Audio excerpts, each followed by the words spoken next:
صلاة العيد يا ثابكم الله، صلاة العيد يا ثابكم الله. استووا استووا، أقيموا صفوفكم وتراصوا. الله أكبر الله أكبر الله أكبر الله أكبر الله أكبر الله أكبر الله أكبر الله أكبر الله أكبر الله أكبر الله أكبر الله أكبر الله أكبر الله أكبر. الحمد لله رب العالمين الرحمن الرحيم مالك يوم الدين، إياك نعبد وإياك نستعين، اهدنا الصراط المستقيم صراط الذين أنعمت عليهم غير المغضوب عليهم ولا الضالين،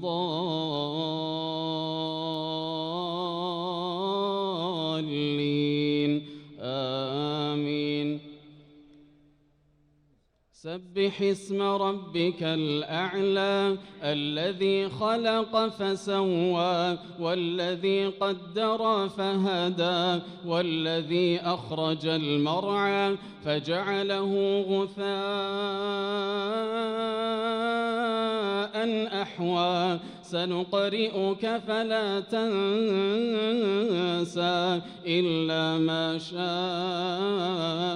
الله إنه يعلم الجهر وما يخفى، ونيسرك لليسرى فذكر إن نفعت الذكرى، سيذكر من يخشى ويتجنبها الأشقى الذي يصلى النار الكبرى ثم لا يموت فيها ولا يحيا، قد أفلح من تزكى وذكر اسم ربه فصلى، بل تؤثرون الحياة الدنيا والآخرة خير وأبقى، إن هذا لفي الصحف الأولى صحف إبراهيم وموسى.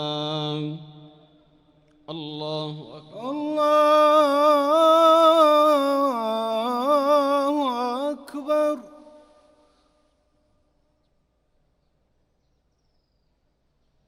سمع الله لمن حمده ربنا ولك الحمد.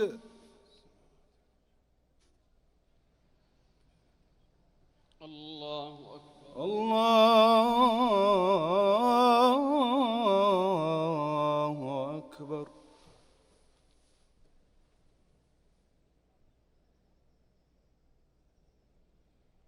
الله أكبر الله أكبر.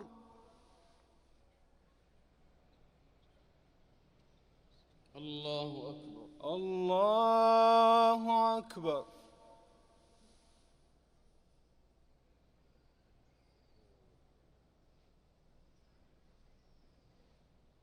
الله أكبر الله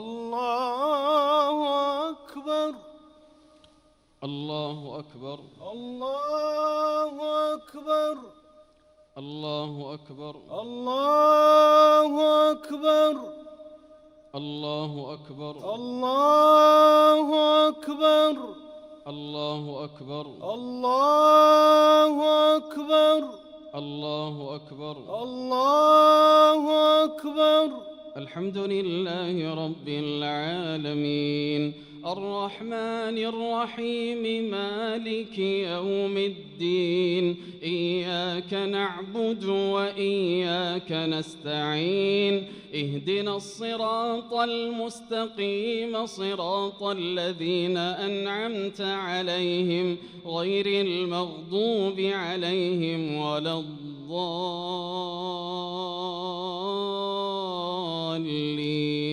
آمين.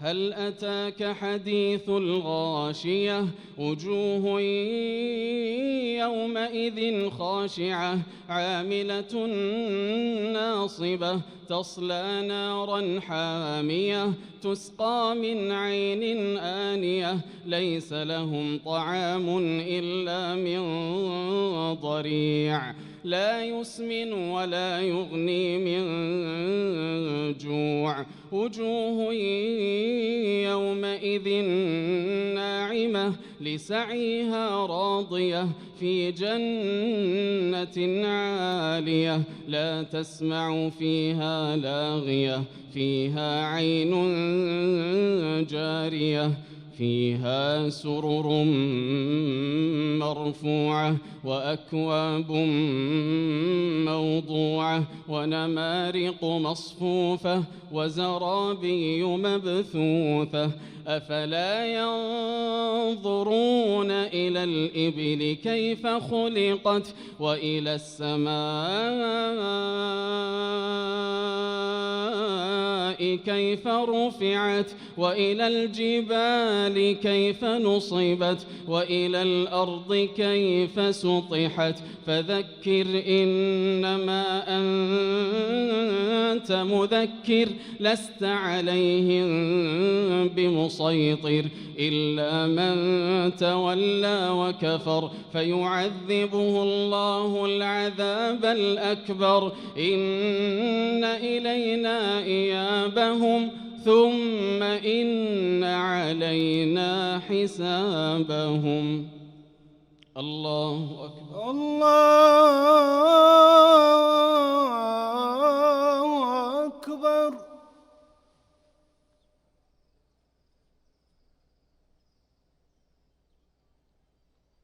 سمع الله لمن حمده. ربنا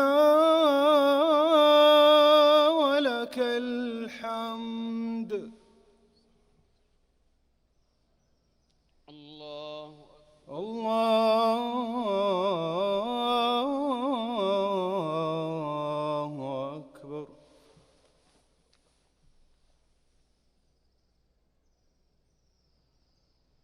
الله أكبر.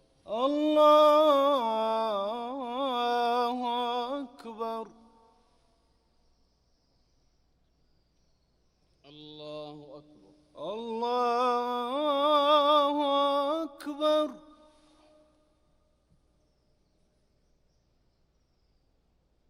الله أكبر. الله أكبر.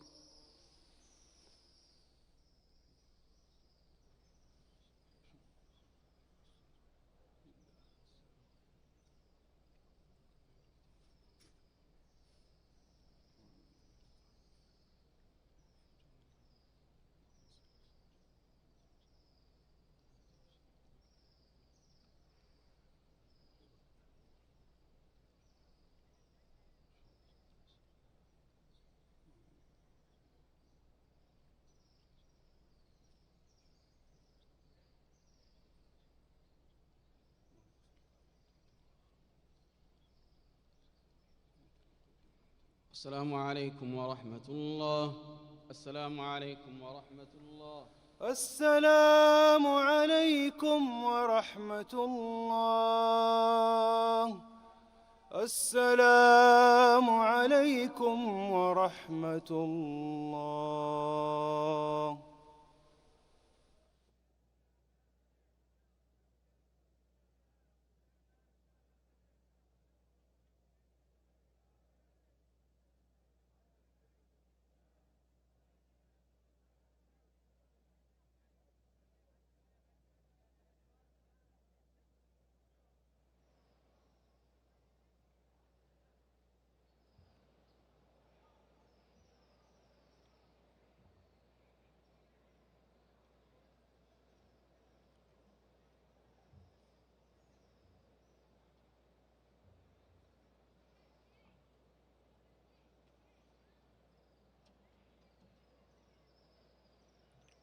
الله أكبر الله أكبر الله أكبر الله أكبر الله أكبر الله أكبر الله أكبر الله أكبر لا إله إلا الله الله أكبر ولله الحمد الله أكبر عدد ما أحرم الحجاج من الميقات وعدد ما رفعوا بالتلبية لله الأصوات الله أكبر عدد ما دخل الحجاج مكة ونزلوا تلك الرحبات الله أكبر عدد ما طافوا بالبيت العتيق وعظموا الحرمات الله أكبر عدد ما باتوا بمنى ووقفوا بعرفات الله أكبر عدد ما باتوا بمزدلفة وعادوا إلى منى للمبيت ورمي الجمرات الله أكبر عدد ما نحروا من الأضاحي وحلقوا من الرؤوس تعظيما لفاطر الأرض والسماوات الله أكبر عدد خلقه ورضا نفسه وزنة عرشه ومداد كلماته الله أكبر كبيرا والحمد لله كثيرا وسبحان الله بكرة وأصيلا. الحمد لله الذي شرع لعباده حج بيته العتيق فحرك عزم القاصدين وأعانهم بالتوفيق ويسر للسالكين إلى حرمه السبل فجاءوا من كل فج عميق ووعد الطائعين بالقبول وهو بإنجاز الوعد خليق.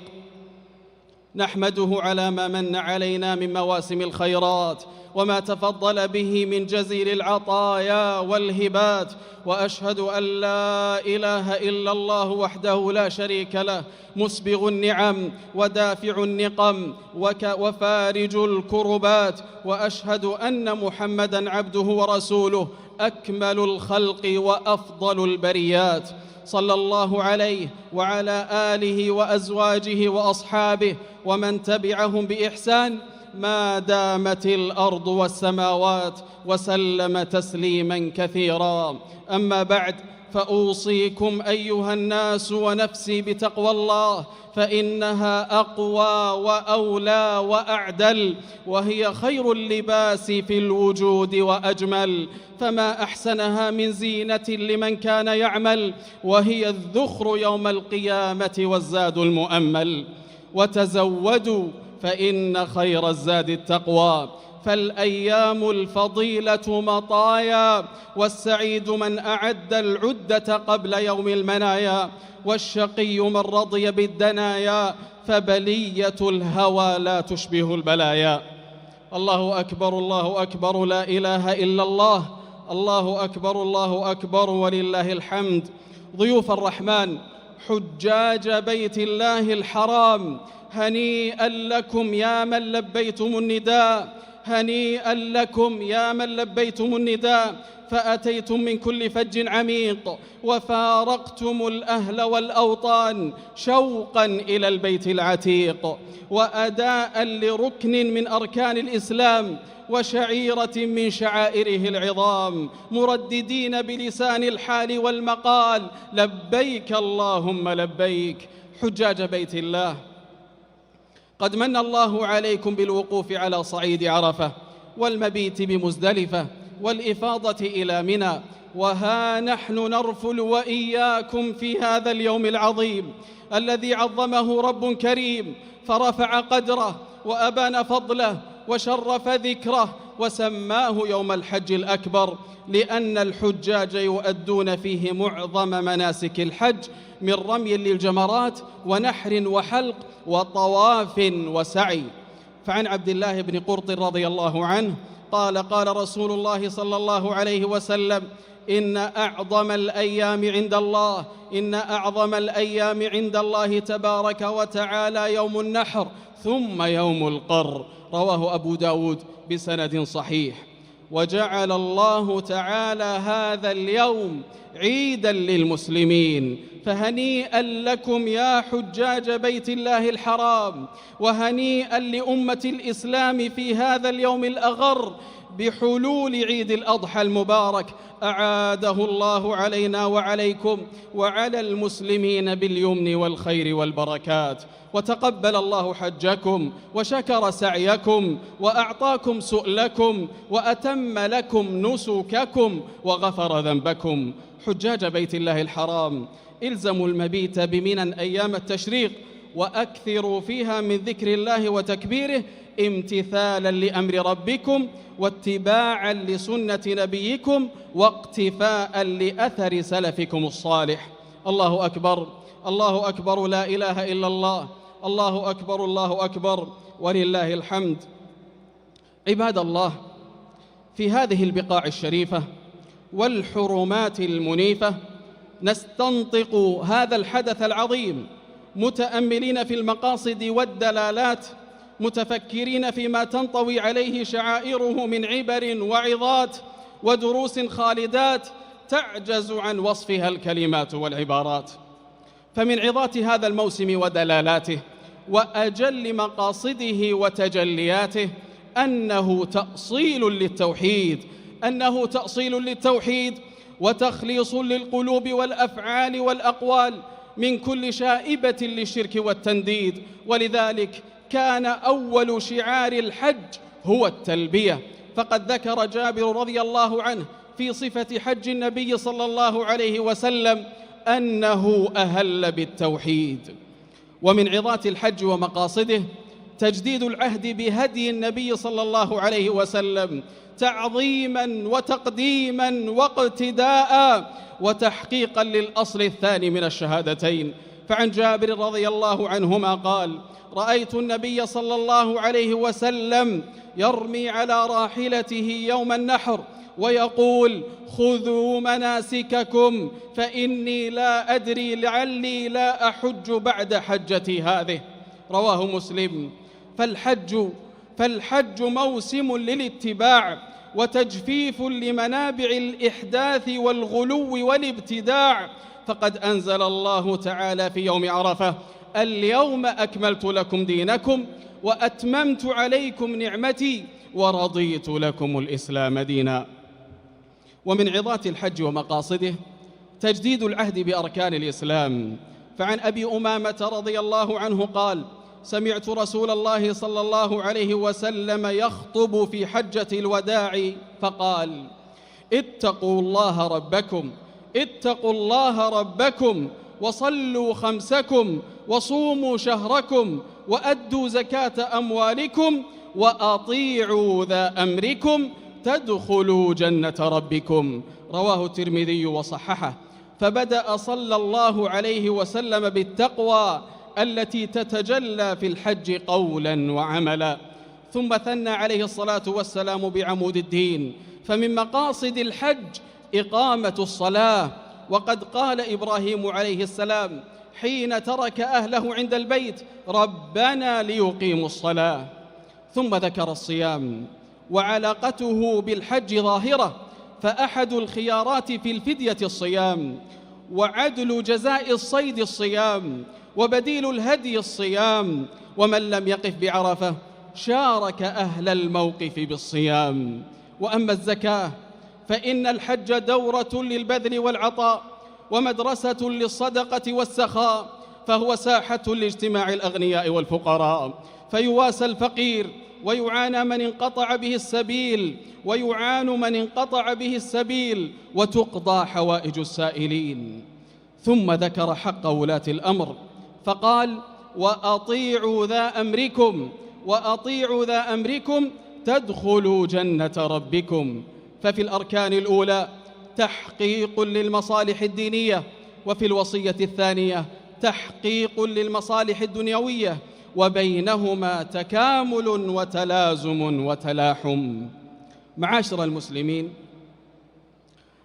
ومن دلالات الحج ومقاصده تحقيق الوحدة والمساواة بين المسلمين، فهذا الاجتماع المهيب للقادمين من كل فج عميق على اختلاف الألسنة والألوان والأوصاف وتباين العادات والتقاليد والأعراف يعد من أعظم معالم الوحدة والاتفاق ونبذ الفرقة والافتراق. فقد اجتمعت قلوب المسلمين على رب واحد ورسول واحد وكتاب واحد وقبلة واحدة وشعائر واحدة وتلبية واحدة. إن هذه أمتكم أمة واحدة وأنا ربكم فاعبدون. وخطب رسول الله صلى الله عليه وسلم في وسط أيام التشريق فقال: يا أيها الناس ألا إن ربكم واحد وإن أباكم واحد. رواه أحمد بسند صحيح. الله أكبر الله أكبر، لا إله إلا الله، الله أكبر الله أكبر، ولله الحمد. ومن عظات هذا الموسم ومذكراته حفظ حقوق الإنسان، وقد أكد ذلك رسول الله صلى الله عليه وسلم في حجة الوداع، فقال في خطبة يوم النحر: إن دماءكم وأموالكم وأعراضكم عليكم حرام كحرمة يومكم هذا في بلدكم هذا في شهركم هذا. رواه البخاري. ومن عظات هذا الموسم ودلالاته إكرام الإسلام للمرأة وحفظ حقوقها، فجعلها درة مصونة ولؤلؤة مكنونة. تجلى ذلك في اهتمام النبي صلى الله عليه وسلم بالمرأة في حجة الوداع، فقال صلى الله عليه وسلم: استوصوا بالنساء خيرا. رواه ابن ماجه. ومن جلائل العظات والدلالات أنه موسم أخلاقي يسمو فيه المسلم ويترفع عن مساوئ الأخلاق، وهذا من أوائل ما يلتفت إليه من عزم على الحج. قال الله سبحانه: فمن فرض فيهن الحج فلا رفث ولا فسوق ولا جدال في الحج. وقال النبي صلى الله عليه وسلم: من حج فلم يرفث ولم يفسق رجع كيوم ولدته أمه. رواه البخاري ومسلم. حجاج بيت الله الحرام، وباستحضار جميع هذه المعاني وغيرها في هذا اليوم العظيم وما يحصل فيه من منسك جليل، لن يكون الحج حينئذ مجرد عادة سنوية أو مناسبة موسمية، ولكنه تاريخ إيماني مجيد، وتأصيل للتوحيد، ومدرسة للاتباع، وحملة ضد الغلو والابتداع، ودورة خلقية، ونظام تربوي، ومنهج سلوكي، ومحفل معرفي، ومؤتمر حضاري. عباد الله، بارك الله لي ولكم في القرآن والسنة، ونفعنا وإياكم بما فيهما من الآيات والحكمة. أقول قولي هذا وأستغفر الله لي ولكم فاستغفروه إنه هو الغفور الرحيم.